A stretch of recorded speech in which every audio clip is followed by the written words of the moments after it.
सरकारी तिजोरी लुटायलाही शिल्लक नाही हे माहिती आहे का?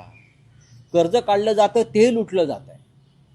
हे राज्य प्रगतीपथावर, हे राज्य प्रोग्रेसिव्ह, या राज्यामध्ये गुंतवणूक येते म्हणजे काय येते? कुठे आहे गुंतवणूक? उद्या नरेंद्र मोदींचा 75वा वाढदिवस हे साजरा करतायत कर्जाच्या पैशातूनच. सरकार साजरा करत आहे अनेक योजनांच्या माध्यमातून. काय गरज काय? नरेंद्र मोदी हे तर खूप साधेग्रस्त आहेत. मग देशभरामध्ये, महाराष्ट्राच्या कानाकोपऱ्यामध्ये तुम्हाला हे करण्याची गरज नाही. जनता साजरा करेल ना. जनतेला हवा असेल तर पंडित नेहरूंचा वाढदिवस जनता साजरी करायची, अजूनही करते. महात्मा गांधींचा वाढदिवस जनता साजरी करते.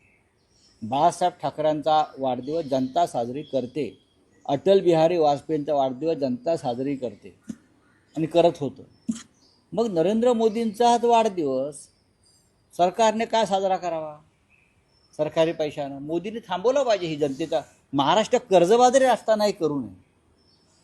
कर्जबाजारी असताना मोदींच्या वाढदिवसाचा केक कापणं हा आर्थिक अपराध आहे, आर्थिक गुन्हा आहे.